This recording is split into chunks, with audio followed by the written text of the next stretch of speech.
इंसान कहता है कि पैसा आए तो मैं कुछ करके दिखाऊं, पैसा कहता है तू कुछ करके दिखा तो मैं आऊं।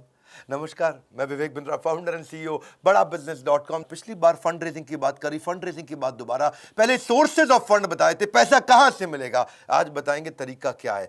10 स्टेप्स दूंगा, फ्री में दे रहा हूं। सॉलिड कंटेंट है, ये प्रीमियम कंटेंट है। इसके ऊपर हमने पेड कोर्सेज बनाए हैं, लेकिन फ्री में दे रहा हूं आपको 10 स्टेप। अगर आपने कोर्स नहीं लिया, सुनिए वो सारे 10 इजी स्टेप। पहला स्टेप, अपना लीगल स्ट्रक्चर बनाना पड़ता है। अगर आपकी प्रोप्राइटरी कंपनी है, पार्टनरशिप कंपनी है, फंड रेजिंग नहीं कर सकते, लिमिटेड लायबिलिटी में भी नहीं कर सकते, एलएलपी जिसको बोलते हैं, प्राइवेट लिमिटेड या पब्लिक लिमिटेड। जो प्राइवेट इक्विटी या वेंचर कैपिटल है, वो प्राइवेट लिमिटेड कंपनी में भी आके पैसा दे सकते हैं। प्राइवेट इक्विटी और venture capital, PE and VC, ये प्राइवेट लिमिटेड कंपनी में देते हैं। लेकिन अगर आपको आईपीओ, तो फिर उसके लिए आपको पब्लिक लिमिटेड कंपनी में जाना पड़ता है। तो पहले तो अपनी कंपनी का लीगल स्ट्रक्चर ठीक कर लो, फिर आते हैं दूसरे स्टेप पे। अब थोड़ा मार्केट का रिसर्च अच्छा करके रखिए। कितना कस्टमर है आपकी मार्केट में। अगर आपकी उबर है तो सब आपके कस्टमर बन सकते हैं, स्विगी है तो सबको खाना है, उबर है तो सबको जाना है। स्विगी है तो सबको खाना है, उबर है तो सबको जाना है। पहले देखो कि आपके पास कस्टमर कितना है मार्केट में, मार्केट का रीच, मार्केट का साइज, कितने कस्टमर है आपके प्रोडक्ट को लेकर मार्केट में, क्या प्रॉब्लम आप सॉल्व कर रहे हैं। लेकिन इसके अलावा ये भी रिसर्च करके रखो कि आप कितना रेवेन्यू कमा सकते हैं, मार्केट में आपकी पोजीशनिंग क्या है, आरओआई कैसा आ रहा है, आपका ब्रेक इवन कितने दिन में हो जाएगा, प्रॉफिटेबिलिटी आपकी कैसी है। तो किसी चार्टर्ड अकाउंटेंट को ले लो, किसी एमबीए फाइनेंस को ले लो जो आपका दोस्त है, आजू बाजू किसी को ले लो, वो सारी चीजें निकालेंगे बैठ करके। अपनी कॉम्पिटिटिव एडवांटेज देखो, कंपटीशन को छोड़ के कस्टमर आपके पास क्यों आए, आपका विजन क्या है, फ्यूचर प्लान क्या है, स्टाफ कितना चाहिए, टेक्नोलॉजी कैसी चाहिए। जब आपका ये रेडी रहेगा तो आप तीसरे स्टेप पे जाइए। क्योंकि जब आप किसी इन्वेस्टर के पास जाएंगे, आपकी बजट शीट जरूर चेक करेगा। पैसा क्यों चाहिए तुमको, हाँ, अपना घर बनाने के लिए चाहिए, अपनी गाड़ी खरीदने के लिए चाहिए, तुमको कहाँ जाना, लंदन घूमने जाना, उसके लिए पैसा चाहिए, नहीं नहीं सर, मुझको मैन पावर के लिए चाहिए। लीगल खर्चे होते हैं, ट्रेनिंग की कॉस्ट होती है, मार्केटिंग की कॉस्ट होती है, तनख्वाह पेरोल की कॉस्ट होती है, सेल्स करने के लिए एडवर्टीजमेंट करनी पड़ती है, एचआर की कॉस्ट है, टेक्नोलॉजी की कॉस्ट है।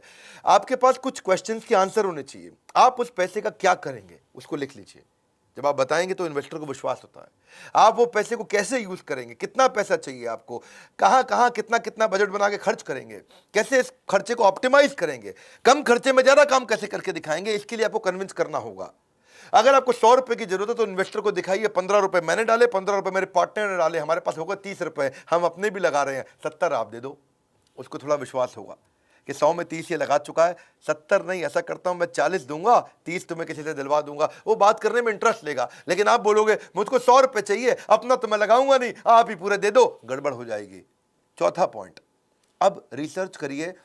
आपने बजट शीट बना लिया है, अपने बिजनेस को समझ लिया है। अब देखिएगा कि इस समय अगर आपका बिजनेस बढ़िया है, कौन सा इन्वेस्टर है आपकी इंडस्ट्री में, आप फार्मा में, एफएमसीजी, क्लोथिंग में, एजुकेशन में, टेक्नोलॉजी में, ई कॉमर्स में, B2C, B2B, हर एक के अलग प्रकार के इन्वेस्टर होते हैं। आपको सही इन्वेस्टर के पास जाना, नहीं तो हर जगह मेहनत करोगे, दीवार को धक्का नहीं लगाते, 100 जगह बिना बात के नहीं जाते। इसके लिए इन्वेस्टमेंट बैंकर्स होते हैं, आई बैंकर। इसकी एक पूरी लिस्ट है, हमने अपने फंड रेजिंग कोर्स में भी दिया है, एवरीथिंग अबाउट एंटरप्रेन्योरशिप में भी दिया है, कौन कौन इन्वेस्टमेंट बैंकर है मार्केट में, कौन से इन्वेस्टमेंट के लिए, कौन से फंड के लिए कौन सा इन्वेस्टमेंट बैंकर काम आएगा आपको। इन्वेस्टमेंट बैंकर कौन होता है, 2% 3% कमीशन लेता है बीच में। अगर आपको 100 रुपये दिलाएगा, 2 रुपये रख लेगा, तो वो एक दलाल, साधारण भाषा में, कठोर भाषा में बोलेंगे। वैसे बिजनेस की भाषा में उसको इन्वेस्टमेंट बैंकर या आई बैंकर या मर्चेंट बैंकर, इन 3 नामों से पॉपुलर होते हैं। सिकोया कैपिटल के आपको फिनटेक में पैसा लगाता है आजकल, RPG venture, FMCG, health wellness में लगाता है। आपका बिजनेस कौन सा है ये देखो। आप ई कॉमर्स में जा रहे हो तो एसएल पार्टनर अच्छा कर रहा है, कंज्यूमर बिजनेस सर्विसेज में जा रहे हो, नेक्सस वेंचर कर रहा है। इसकी पूरी लिस्ट हमने बनाई है। पूरी लिस्ट यहाँ यूट्यूब वीडियो बनाना मुश्किल होता है। अगर आप सीरियस कस्टमर हैं, बायर हैं, आपको वास्तव में आपको चाहिए कि भाई मुझे कोई पैसा मिल जाए, पैसा मिलना मुश्किल नहीं है, कुछ बेसिक चीज़ें चाहिए। आप ये 3 घंटे का कोर्स पूरा अटेंड करिए, या कुछ वीडियोस की सीरीज, ये कोर्सेज हैं, एवरीथिंग अबाउट एंटरप्रेन्योरशिप के साथ अभी ये फ्री में मिल भी रहा है कोर्स, आप ले सकते हो उसको। इन्वेस्टर ढूंढते ढूंढते अगर हो गए परेशान तो फंड रेजिंग कोर्स को ज्वाइन करो। 400 इन्वेस्टर की लिस्ट आपकी ज़िंदगी बना देगी आसान। मत हो परेशान, ज़िंदगी बनेगी आसान। इसके बाद 5वां पॉइंट, पिच डेक तैयार करो। जब जाओगे इन्वेस्टर के पास बोलोगे क्या, पिच मतलब उसको बोलना, डेक मतलब आपकी पूरी प्रेजेंटेशन। तो आप उसको समझाओगे, कन्विंस करोगे, तो कैसे करोगे। आपको सबसे पहली चीज बतानी पड़ेगी, पैसा कितना चाहिए, क्यों चाहिए, कैसे खर्च करोगे। और फिर आपको ये समझाना पड़ेगा आरओआई, आरओआई, आरओआई, सामने वाले को कमाई कैसे होगी, वो कैसे ग्रो करेगा। इसको बोलते हैं पिच डेक। अगर आप पिच डेक में ये भी लिखो, पहला 100 कस्टमर कैसे लाओगे, उसके बाद 1000 कैसे लाओगे, 10,000, 1 लाख, 10 लाख कस्टमर कैसे बनेंगे। पहले तो सिंपल सा कवर पेज बना लो, उसके बाद अंदर जब जाते हो अपनी टीम की इंफॉर्मेशन डालो, मेरे पास ये टीम है। इन्वेस्टर देखना चाहता है कि आपकी टीम में दम कितना है, आपकी टीम एग्जीक्यूट कर पाएगी कि नहीं कर पाएगी। पैसे तो चलो मैं लगा दूंगा, क्या सोचता है इन्वेस्टर, पैसे तो मैं लगा दूंगा, लेकिन क्या आपकी टीम में वो क्षमता है कि आपके आइडिया का एग्जीक्यूशन कर दे। आपको अपनी प्रोडक्ट और टेक्नोलॉजी की डिटेल देनी पड़ेगी। मैं क्या प्रोडक्ट बना रहा हूं, क्या टेक्नोलॉजी बना रहा हूं, कैसे बनाऊंगा, कितने दिन में बनाऊंगा, क्या बिजनेस का मॉडल है, कस्टमर आएगा कैसे। आपका कॉम्पिटिटिव लैंडस्केप का मतलब आसपास कितने कॉम्पिटिटर हैं इस धंधे में, आपके बिजनेस में और कितने तरह के कॉम्पिटिटर घुस चुके हैं, आपके करंट फाइनेंशियल कैसे हैं, पिछले 1 साल से 2 साल से आप बिजनेस कर रहे हो, थोड़ा मोटा किया है आपने, ज्यादा नहीं किया, थोड़ा किया है आपने, 10 लाख, 50 लाख, 1 करोड़ या कुछ भी छोटा सा बिजनेस किया है, खाली आइडिया है। तो आइडिया है तो मार्केट साइज की अपॉर्चुनिटी बताओ, भाई मार्केट इतनी बड़ी है, मेरा आइडिया अच्छा है, थोड़ा पैसा दे दो, सीड फंड। करंट फाइनेंशियल नहीं है तो आप थोड़ा कुछ आइडिया बताना पड़ेगा, आपको नीड बतानी पड़ेगी उसका। देखिए नीड यूजेज की हमने बात तो कर ली, आपको शेयर होल्डर की इंफॉर्मेशन देनी पड़ेगी कि भाई ये शेयर होल्डर होने वाले हैं, ये मेरे 2 पार्टनर हैं, को फाउंडर है, ये टेक्नोलॉजी पे काम करता है, ये सेल्स पे काम करता है, ये प्रोडक्ट पे काम करता है, हम 3 को फाउंडर हैं, 33% के, या 4 को फाउंडर है, 25% के, चारों के अलग अलग काम है, चारों मजबूत लोग हैं, तो सबके मिला के 100% हुए। आपने उस इन्वेस्टर को बुलाया, बोला आप इतना पैसे दे दो, हम 20% आपको दे देंगे, तो जिन सबके 25% शेयर वो घट के 20% रह जाएंगे, यानी कि 80% आप लोग के पास रहेगा, 20% इन्वेस्टर के पास चला गया शेयर। तो इन्वेस्टर को वो सारी इंफॉर्मेशन चाहिए, वो जानना चाहता है कि कंपनी की वैल्यू आज अगर 1 करोड़ है तो ये 100 करोड़ कैसे होगी। तो जो मैंने 20% दिया है आपको, जो आपके 20% शेयर लिए हैं, तो जब 1 करोड़ से 10 करोड़ या 1 करोड़ से 100 करोड़ के आप हो जाओगे तो मेरी भी कंपनी की 20% जो मेरे शेयर है उसकी वैल्यू बढ़ जाती है। इन्वेस्टर क्यों आता है, इन्वेस्टर को आरओआई रिटर्न चाहिए। अब आता छठा पॉइंट, अपनी इन्वेस्टर पिच को और अच्छा करो, उसको परफेक्ट करो। कैसे परफेक्ट करोगे आप इन्वेस्टर से बात कैसे करोगे, प्रोसीड कैसे करोगे, अपने आप को प्रेजेंट कैसे करोगे, अपनी टीम को कैसे प्रेजेंट करोगे, उसको ईमेल कैसे लिखोगे आप, वो आपको कैसे रिस्पॉन्ड करेगा, गो हेड कैसे होगा। तो बेसिकली कुछ मिस्टेक्स है जिनका ध्यान रखना है। पहले कभी ये मत बोलिए मेरा कोई कंपटीशन ही नहीं है। आप बता सकते हैं, अगर वास्तव में भी नहीं है तो बताएं कि एक कमजोर कंपटीशन अभी बिगिन हुआ है, आप मार्केट में फर्स्ट मूवर एडवांटेज है, नहीं तो हमेशा बताइए कि ये लैंडस्केप है। अनरियलिस्टिक प्रोजेक्शन मत दीजिए। आपको लगता है कि आप धंधा करेंगे 10 करोड़ का, बोल दें 1000 करोड़, तो फिर पर्दाफाश हो जाता है। क्लैरिटी होनी बहुत जरूरी है। जब क्लैरिटी नहीं होती है तो भी इन्वेस्टर पकड़ लेता है इस बात को। अगर इन्वेस्टर आपको क्रिटिसाइज करता है, आपकी कोई गलती निकालता है, तो उसको पर्सनली मत लीजिए। ऐसा नहीं कि आप दुखी होकर बैठ जाएं, ये कैसे मेरे बारे में इतनी कमी निकाल रहा है। और ऐसा नहीं कि बहुत कंजर्वेटिव नंबर दे दो, अग्रेसिव नंबर नहीं देना। आपने 10 करोड़ को 100 करोड़ नहीं बताना, वो तो मैंने बताया, लेकिन ऐसा ना हो कि 10 करोड़ को आप 1 करोड़ बता बैठो। तो कंजर्वेटिव भी नहीं देना, बहुत एग्रेसिव भी नहीं देना, रियलिस्टिक नंबर दीजिए। अनप्रोफेशनल लोग होती है कभी कभार, या बहुत ज़्यादा हीरो बन के जाते हैं। अभी हमारे एक दोस्त हैं, वो बहुत बड़े इन्वेस्टर हैं। वो कहते हैं कि मैंने इन्वेस्टमेंट के लिए मेरे पास एक पिच आई थी, बड़ी अच्छी पिच थी, वो बिजनेस मॉडल उसका अच्छा था। मैंने उसको 5 स्टार बुलाया, 5 स्टार होटल में एक मीटिंग करने के लिए। मैंने पूछा वाइन लेते हो, बोला मैं विस्की लेता हूँ, बड़ी कोई महंगी विस्की बता रहा था वो, सिंगल मॉल्ट 18 ईयर। तो बोला मैं 12 ईयर भी नहीं लेता, 18 ईयर लेता हूँ। जब उसने ऐसा बोला तो उसको लगा इसके तो बड़े रईसों वाले शौक है, ये मेरे पैसों को अपने शौक में ही पूरा कर डालेगा। और फिर बोला कि मैं एक दूसरे लड़के से मिला जिसको मुझे फंड देना था, और वो बेचारा 700 किलोमीटर तक बस में बैठ के आया, सारी रात बस में था वो, और सुबह मेरे पास आया, दिन भर वो मेरे साथ रहा। मैंने बोला थके नहीं आप? बोला बस में नींद पूरी कर लेंगे, दिन भर काम करेंगे। बोला एक बड़ा मेहनती था, उसे विश्वास हो गया।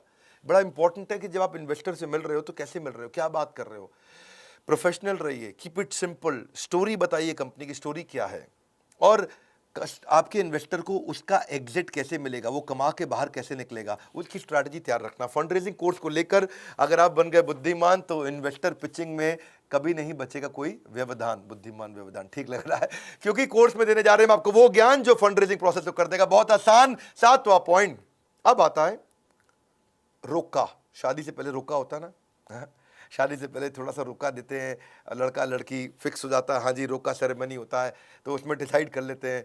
तो ऐसे ही फंड रेजिंग का रोका क्या होता है, फंड रेजिंग के रोका में डिसाइड करते हैं कि कितना पैसा मैं लगा सकता हूँ, कब तक दूंगा मैं, निवेशक कितने शेयर ले लेगा आपसे, जो भी इन्वेस्टर आ रहा है उसे कितना % शेयर चाहिए, दोनों पार्टियों के अधिकार क्या होंगे, तो जो इन्वेस्टर इन्वेस्टी दोनों के बीच में क्या अधिकार होंगे, तो वो सब चीज़ें तय हो जाती हैं। और उसके बाद आता है 8वां स्टेप। अब इन्वेस्टर डिटेल में ड्यू डिलिजेंस करता है।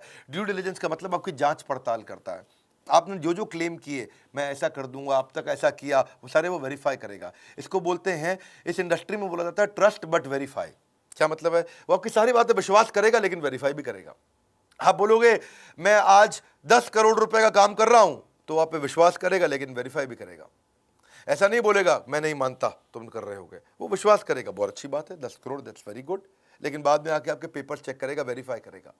ट्रस्ट बट वेरीफाई, इसके लिए किया जाता है ड्यू डिलिजेंस, तो जांच पड़ताल साधारण भाषा में। वो आके आपके बिजनेस के प्रोसेस को समझेगा, आपके बिजनेस के मॉडल को इवैल्यूएट करेगा, आपके साथ में बाइंडिंग अग्रीमेंट डिसाइड करेगा, आपके फाइनेंस को चेक करेगा, आपकी बैलेंस शीट देखेगा, आपका प्रॉफिट एंड लॉस स्टेटमेंट देखेगा, कैश फ्लो स्टेटमेंट देखेगा, कंपनी में कहीं कोई कर्जा तो नहीं चल रहा, पहले से कोई लोन तो नहीं चल रहा, आज रेवेन्यू कैसे हैं, पिछले 3 साल में कितने बड़े, उसको बोलते हैं CAGR, compounded annual growth rate. भाई 3 साल पहले आप 1 करोड़ पे थे, पिछले साल आप 10 करोड़ पे थे, इस साल आप 30 करोड़ पे जा रहे हो, तो उसको लगेगा अरे ग्रो कर रही है, लगातार ग्रो कर रही है, तो उससे उसको विश्वास आ जाएगा। इसको बोलते हैं ड्यू डिलिजेंस, जांच पड़ताल। पिछले साल की ग्रोथ की रेशियोज आके निकालेगा आपके साथ, आपके मार्जिन चेक करेगा कि फाइनली बचता कितना है। ऐसा तो नहीं कच्चे पक्के का धंधा कर रहा है, पैसा निकाल के कच्चा जेब में रख लेता है, कैश का काम कर रहा है। आपकी इन्वेंट्री घूमती कितनी जल्दी है, कौन सी इन्वेंट्री वेस्ट हो जाती है, डेट टू इक्विटी रेशियो कितना है, कर्जे का बहुत ज़्यादा भार तो नहीं है, करंट रेशियोज कैसी है, कई रेशियोज होती हैं। तो आप अपने फाइनेंशियल्स को किसी चार्टर्ड अकाउंटेंट के साथ ठीक कर लीजिएगा ड्यू डिलिजेंस से पहले। अपने कोई ऑडिटर बाहर का लेके अपनी ऑडिट करा लीजिए। ये सब चीज़ें हम सिखाएंगे आपको। अगर आपका बिजनेस नया है, अभी कुछ भी आपने पहले नहीं किया, तो भी आप फंड रेज कर सकते हैं। आपका लीगल भी चेक करेगा आकर के, वो कंपनी में कहीं कोर्ट में केसेस तो नहीं चल रहे हैं, प्रमोटर के ऊपर, मालिक के ऊपर केसेस तो नहीं है। आप रजिस्ट्रार ऑफ कंपनी से भी चीज़ें चेक करेगा, बैंक के रिलेशनशिप चेक करेगा, बैंक से भी चेक करेगा कि कहीं आपके चेक डिसऑनर तो नहीं हो जाते हैं, चेक आपके बाउंस तो नहीं हो जाते हैं। वो चेक करेगा आप कितने ईमानदार हो, और कई बार उसकी आपकी पर्सनल प्रमोटर की भी वो जाके चेकिंग करेगा कि भाई ऐसे तो नहीं है ये पैसा लेके लड़कीबाजी करता हो, घूमता हो, बहुत शराब पीता हो और घूमने जाता हो, चला गया भैया बैंकॉक मसाज कराने जा रहा है, क्यों, इन्वेस्टर से पैसा ले लिया, सैंडविच मसाज, ये सब फालतू काम कर रहा है कि वास्तव में जिम्मेदार है।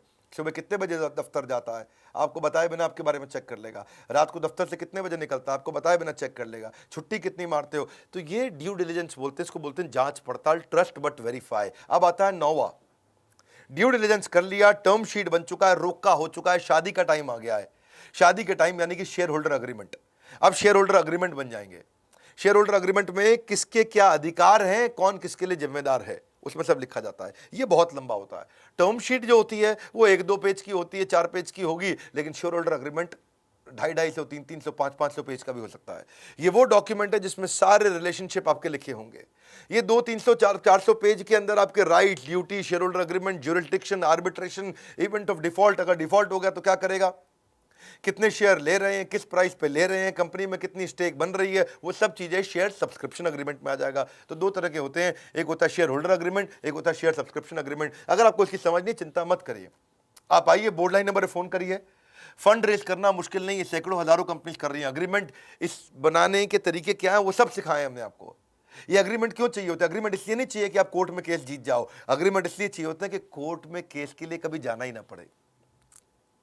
लीगल गाइडेंस इसलिए नहीं चाहिए कि आप जाकर के लीगल बैटल जीत जाओ, लीगल गाइडेंस इसलिए चाहिए कि कभी लीगल बैटल की नौबत ही ना आए, कभी झगड़ा ही ना हो। तो अब आता है फाइनली पॉइंट 10वां, इन्वेस्टर रिलेशन। अभी भी अगर आपको पैसा नहीं मिला शेयर होल्डर अग्रीमेंट के बावजूद भी, और रुक गया बीच में, कहीं टूट गया है, तो इन्वेस्टर रिलेशन अच्छे रखने आने चाहिए। और अगर आपको मिल गया है, पैसा आपकी जेब में आ गया है, तो भी इन्वेस्टर रिलेशन 10वां पॉइंट जरूरी है, क्योंकि रिलेशनशिप बना रहेगा तो बात बनी रहेगी। आपके एग्जिस्टिंग इन्वेस्टर को आपको रिपोर्ट तो बना के भेजनी होती है ना। एग्जिस्टिंग इन्वेस्टर को क्या ग्रोथ हुई दिखाना पड़ता है, उसको डेटा MIS रिपोर्ट देनी पड़ती है, उसको नए प्रोजेक्ट के बारे में बताना पड़ता है, ये भी कहना पड़ता है थैंक यू आपने 10 करोड़ रुपए लगाए, अगर हो सके तो 10 करोड़ और लगाइए क्योंकि मैं नया प्रोजेक्ट एक और लेके आ रहा हूँ। आप या फिर नए इन्वेस्टर के साथ भी रिलेशन बनाना, ये तो आपका एग्जिस्टिंग इन्वेस्टर था, ये थोड़ी आप एक इन्वेस्टर से आप रुक जाएंगे। आपको चाहिए 4 इन्वेस्टर और, क्योंकि आपको और पैसा चाहिए, तो आप कंपनी के बारे में अचीवमेंट्स, अपनी न्यूज़, अपनी रिलेशनशिप बना के रखोगे नए इन्वेस्टर के साथ में। और जब ये सारी चीज़ें हो जाती हैं तो आपके पास जब काफ़ी इन्वेस्टर आते हैं तो बाकी इन्वेस्टर अपने आप आते हैं। पैसा ही पैसे को खींच के लाता है, इन्वेस्टर ही दूसरे इन्वेस्टर को खींच के लाता है। ये बहुत लंबी स्टोरी है, मैंने शॉर्ट में बताया आपको, 10 पॉइंट बताए फंड रेजिंग के स्टेप्स क्या होते हैं। हमने इसके ऊपर डिटेल्ड कोर्स बनाया हुआ, बहुत डिटेल के अंदर है। ये जो स्टार्टअप है, स्टार्टअप कर रहा है, करने वाला है, करना चाहता है, आइडिया है, शुरू कर चुका है, एग्जीक्यूट कर चुका है, सोलोप्रेन्योर है, वो एंटरप्रेन्योर है, एंटरप्रेन्योर है, उनको ये वीडियो शेयर करिए, क्योंकि ये बड़े काम आते हैं। ये छोटे छोटे पॉइंट्स बहुत काम आते हैं। मेरे चैनल पे आने का फायदा ये है, हमेशा बिजनेस के ऊपर खालिस ज्ञान मिलता है कि मैं केवल हवा हवाई बात करना कभी पसंद नहीं करता। स्टेप्स में बताता हूँ, पॉइंटर्स में बताता हूँ। मेरे साथ बैठते हो, 10-15 मिनट के अंदर आपको 1 से 2 घंटे का कंटेंट तुरंत दे देता हूँ। अगर आप नए आए हो जरूर सब्सक्राइब करिए, बेल आइकन हिट नहीं किया तो आपको इतने बढ़िया वीडियोस फ्री में तो मिलेंगे नहीं। हमारे साथ जुड़े रहने के लिए, इस वीडियो को शेयर करने के लिए, बोर्ड लाइन नंबर पे फ़ोन करके इसकी सारी जानकारी लेने के लिए आप सबका हृदय की गहराइयों से प्रेम पूर्वक बहुत बहुत धन्यवाद।